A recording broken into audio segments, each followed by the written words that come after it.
All right, let me tell you an elk hunting story that happened this previous year, 2024. This is a do-it-yourself, any man's hunt.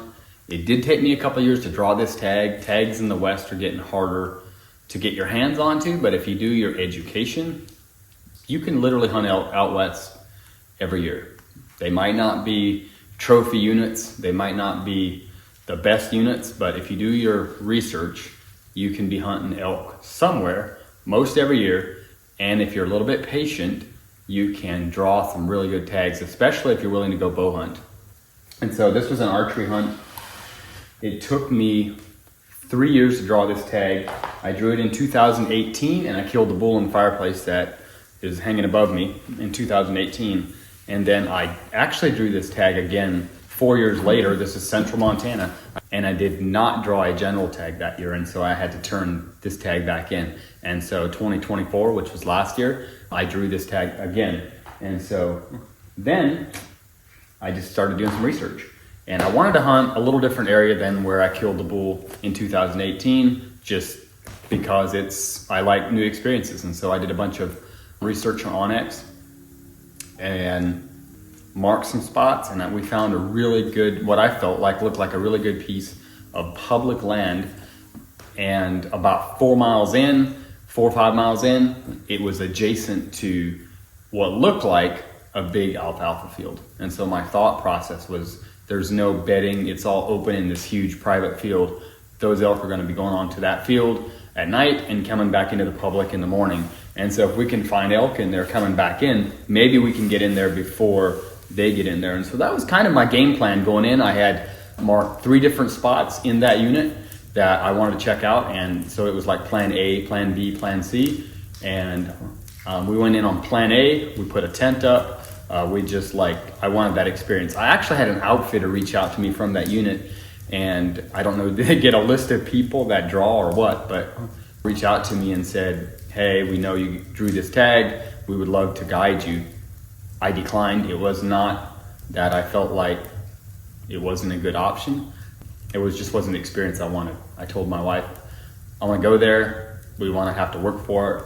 I said, I want to be able to make coffee in the morning. I want to be able to make our own food on the mountain. And I'd rather kill a nice 300-inch 6-point by myself, doing it on my own, than a 340 with an outfitter. That's just me. I like to just do it myself. And so probably have a little bit of a problem listening to people. I don't like a guide telling me where I can go and what I can do and what I can't do. And so I've done a couple guided hunts in my life, and probably the only time I'll go guided is if I go into Canada or maybe Alaska. The lower 48, I just love doing it myself. And so that was what we wanted to do on this hunt. We set a tent up on that piece of public land, plan A, and just got super lucky. We found literally hundreds of elk coming off of this public piece onto private. And I told Deb, my wife, I said, we're gonna get back in there in the morning. So we set our alarms for like 4 o'clock or 3:30. We got up super early, made coffee, made breakfast, and then we started hiking. We hiked about 4 miles in the dark. And as it was getting daylight, this bull came into the flat we were hiking across. It was a huge sagebrush flat. I'm talking like there wasn't a tree for a mile, and we were just hiking across the sagebrush flat. And it was just legal shooting light. I watched him coming off of those fields. I actually couldn't see the fields, but we were about a mile in from the field. Watched him coming in from the field.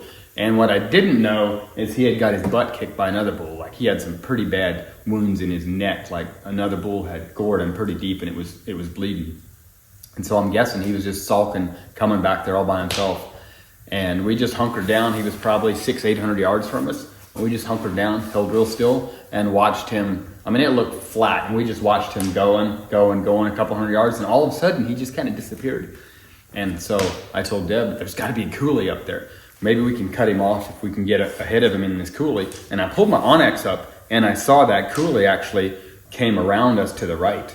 It actually came in behind us, and there was a group of trees behind us. And I said, you know what? I thought he might be headed, keep on heading up into the drainage that he looked like he went into, but that coulee actually came around us. And so I'm like, our best chance to kill this bull is just literally to head to our right. And when we had watched him like 800 yards ahead of us. It looked like he was headed into trees above us. But I'm like, if he went in that coulee, maybe he'll come to the trees behind us. And so we just hustled over about 300 yards, got into this coulee, and it was a perfect spot for an ambush. And we set up, I peeked around the edge of this coulee, and he wasn't 100 yards, 150 maybe. Just no care in the world, walking right at us. I mean, I didn't have to make a call, I didn't have to make a sound, and he just kept walking right at us. I watched him, and when he got to probably 60, 70 yards, I just hunkered back and waited for his antler tips. And when I saw his tips come across in the coulee, he wasn't 20 yards. I just came to full draw. He never saw us. I just let him walk out right open. Did not get the shot on film, but Deb started filming right as I shot. And so she did catch him running across the open areas after I shot him. But just super lucky. First morning, I mean, daylight at 6:15, and at, I think it was 6:46 or something like that, 6:48, we had an arrow in that pool. And so a half an hour of hunting to kill he's a mid 330s bull, just felt like surreal. Like, that doesn't happen. I've been on elk hunts for probably 10 years now that I've been hunting elk. And I mean, I probably averaged, 6 or 8 days per bull I've killed. And you got to work at it, and you got to hunt hard. And a philosophy I live by on public land elk hunts is if you have a week and a half to do it, say, you got to put 75 miles on those legs. 75 to 100 miles on in the mountains. And if you hunt smart and you hunt the wind and you're able to call, you're probably going to have an opportunity in those 75 miles. I've lived by that philosophy for probably the last 6 years anyways.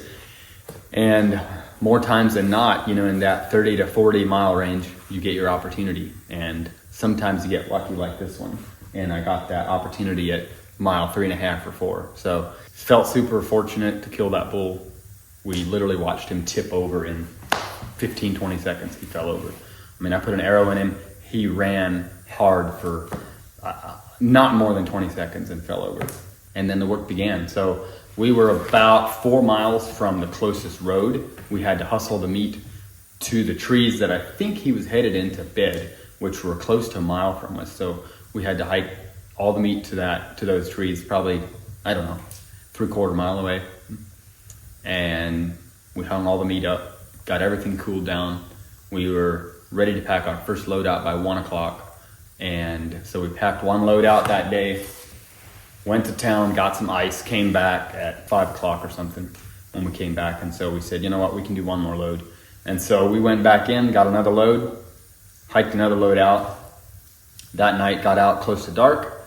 And the next morning we went in and did another load. And so got out with that last load probably 10 o'clock the next morning, 10:30 the next morning.